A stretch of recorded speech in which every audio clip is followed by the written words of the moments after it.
Apple Pencil now has USB-C. Let's review it and compare it to the other two models in this ultimate guide.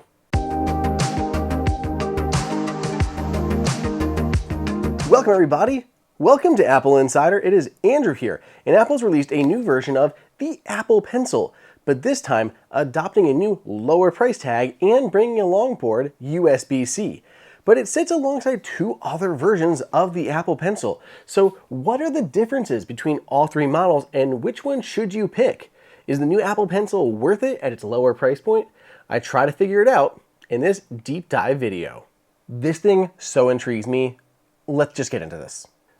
So here it is. This is the new version of the Apple Pencil, which obviously the packaging here does not look really any dissimilar from previous versions of Apple Pencil. So we go ahead and grab the side, and it slides right out just like that. Designed by Apple in California. This is kind of our getting started guide on top. Then we have the pencil itself. So there it is, first look at the new USB-C version of Apple Pencil. Has a little paper wrap around it which just easily slides off, and here we have the pencil itself, which yeah, it looks just like an Apple Pencil, though it is a little bit shorter than the second generation Apple Pencil.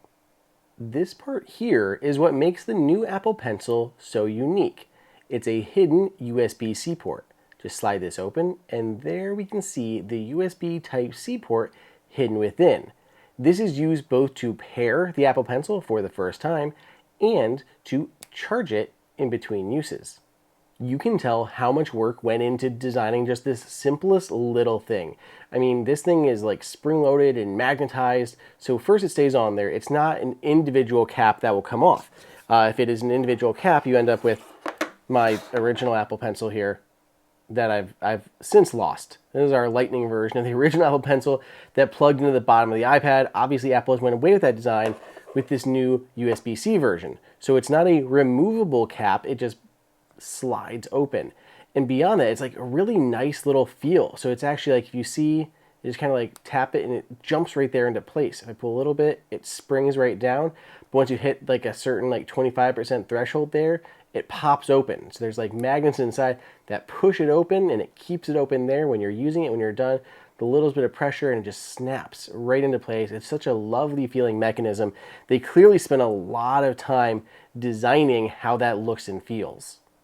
Size-wise, the new Apple Pencil is the shortest of the lot. So here we have the second generation Apple Pencil kind of compared to it. You can see the new one is a bit smaller there. And if we look at the original Apple Pencil, I can't even give you a full length because, again, missing the cap, but it is clearly the longest of the three if that cap would be covering that lightning connector there at the end. So the new one is quite smaller, but it's a nice, really nice size. It doesn't feel too small by any means. It just feels very natural, and I love the matte finish that they brought over from the second generation Apple Pencil.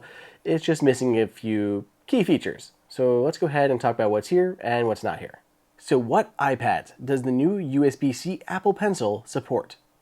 The new USB-C Apple Pencil is pretty device agnostic. Like, it'll work with all of the current iPad models and several of the last generation models, but it'll have different features depending on which model you're using it with. So for example, this is the M2 version of the iPad Pros. So of course it's going to support things like magnetically holding itself to the side. So you've got that going on there for easy storage and travel, which is very nice and handy. But it also supports the really low latency of 9 milliseconds on the 120 Hertz ProMotion display.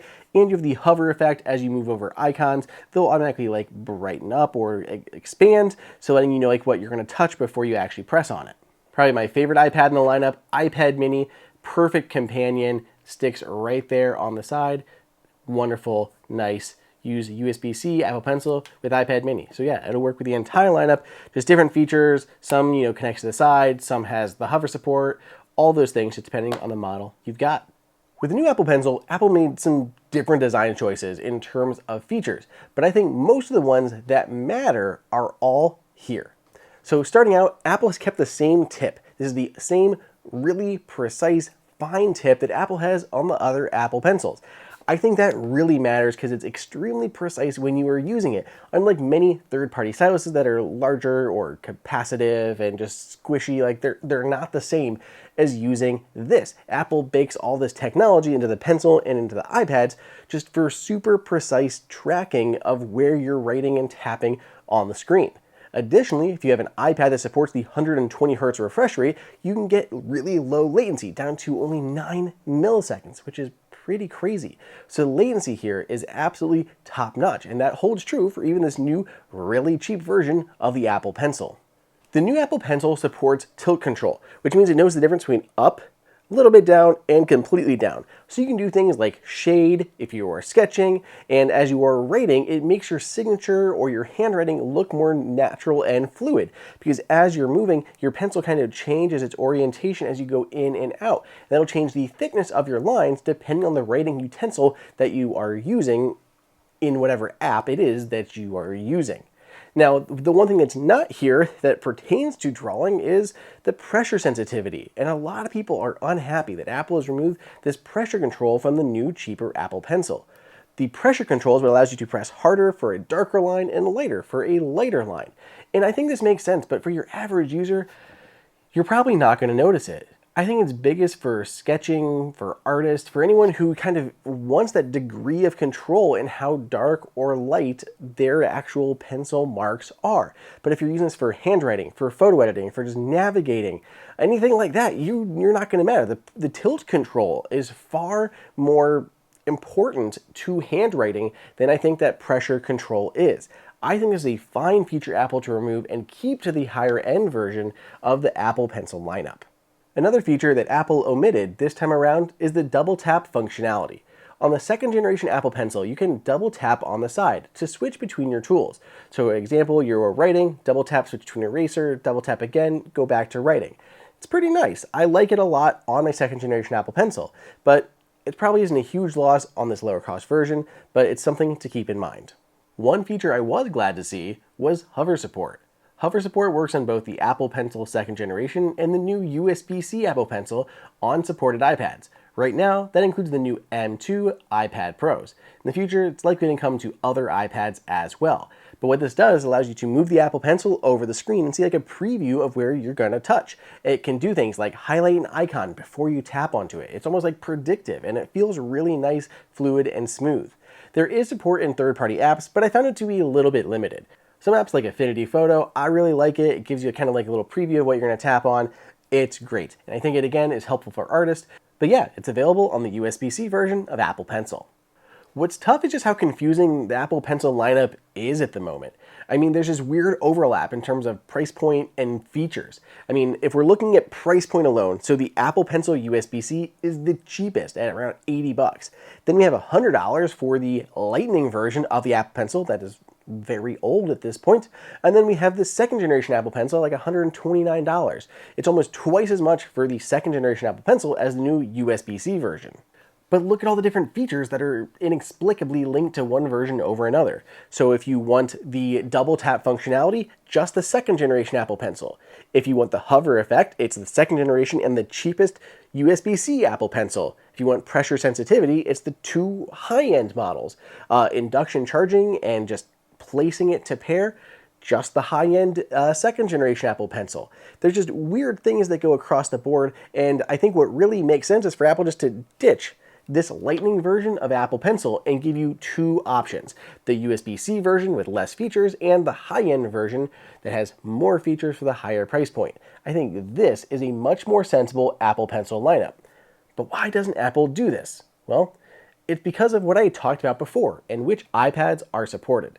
If Apple still continues to sell the Lightning version of the iPad, it's going to keep a Lightning version of the Apple Pencil around. I think once Apple finally ditches that Lightning-enabled 9th generation iPad, the Lightning Apple Pencil will go away as well, leaving it two options on the market: USB-C and the second generation Apple Pencil. So which version of Apple Pencil should you buy?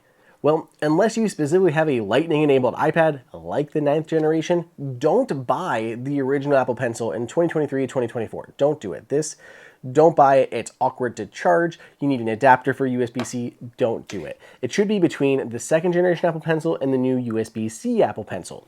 Almost everyone out there is going to be just fine with the USB-C version. Yeah, you have to plug it into charge, but it charges so fast it doesn't really matter. And you have to plug it in to pair it. Okay, you pair this one time and then you're done. Don't worry about that either. The biggest features you lose out on is double tap and pressure sensitivity. And I'm telling you, for most users, these are not going to be the important feature. The latency, the feel, everything else about it is going to be more important than pressure sensitivity and latency, or pressure sensitivity and double tap. If you are someone who really wants that pressure sensitivity, that's why you jump up to the Apple Pencil second generation. It's for anyone who needs pressure sensitivity, wants the best features and that seamless experience, go for this model. Otherwise, USB-C version is going to be where it's at. What do you guys think? Let me know down below in the comments or on Twitter at Andrew_OSU. You can also let me know on Threads at Andrew O'Hara at 941. Otherwise, stay tuned. I've got a lot more videos coming your way.